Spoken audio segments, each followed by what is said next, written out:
All right, so our group did chapter 3 of the Deaf Culture book, and we had pages 76 through 80. I'm Ava. I'm Joelle. And I'm Catherine. On page 76 through 77, they talked about ASL and English, the differences in features, content, and structure. So, some of the differences are that sign language and spoken language differ in their iconicity and modality. Iconicity is how the form of language resembles its meanings, and modality is how the language is expressed.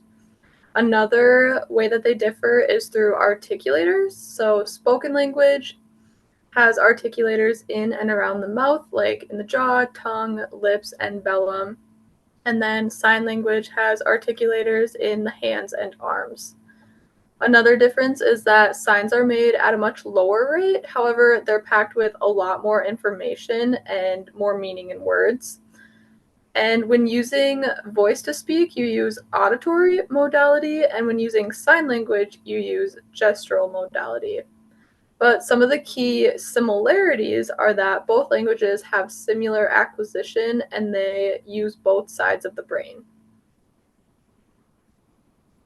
Another part that I found interesting on these pages was about Laura Dewey Bridgman. I'd never heard of her before. She got scarlet fever at the age of 2 and ended up becoming deaf and blind.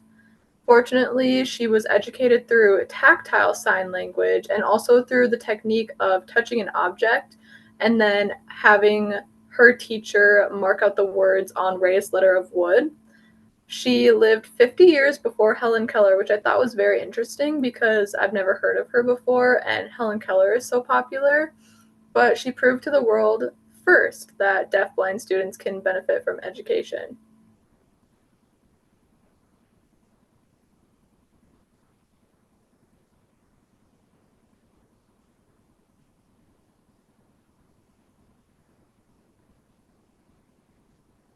You're muted. Sorry. Okay, the first ASL linguistic laboratory was established in 1960 in Sign Language Studies. It's a journal that published ASL linguistic research. And so you can see the deaf hearing team listed here.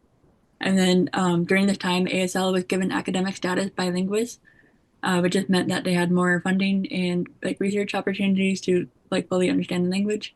And then ASL does not have a written form, but uses ASL glossing notation. So you can see cat here would just be capitalized as cat. And then my name's Barbara is assigned me name and fingerspelling Barbara. I talked about the ASL dictionary. The first ASL dictionary was written by Kasterlein, Kornberg, and Stokoe. It was based on linguistic principles and was published in 1965. A little bit about some of the authors. Dorothy Kasterlein was a deaf Asian woman. She had a BA in English, and she brought like a linguistical analysis of ASL to this dictionary. She's also credited in creating tab, des, and sig fonts for the written notation of the description of ASL. Carl G. Jonberg was a Swedish deaf man who had an MA in English. Um, he contributed a lot with between the hearing and deaf cultures. He also wrote a lot of different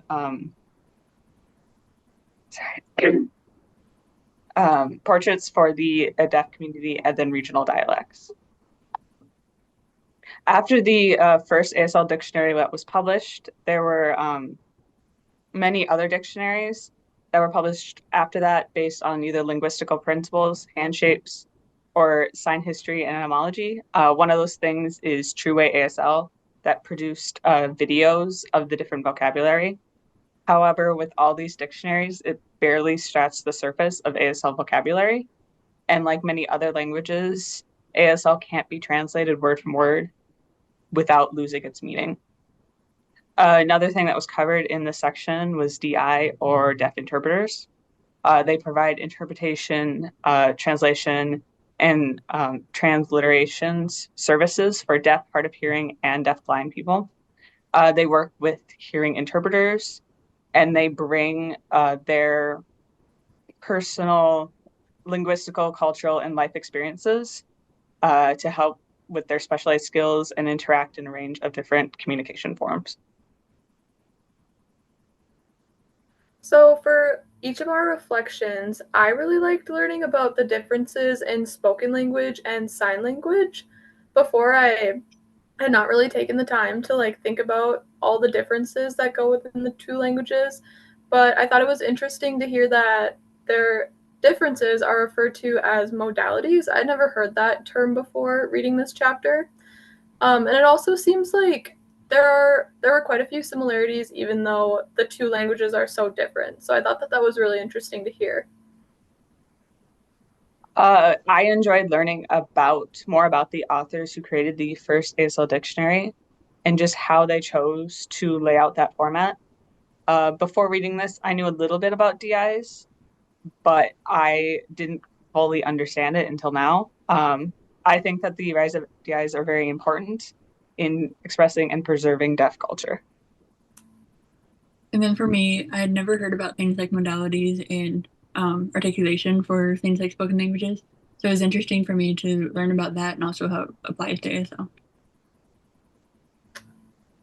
Thanks for watching.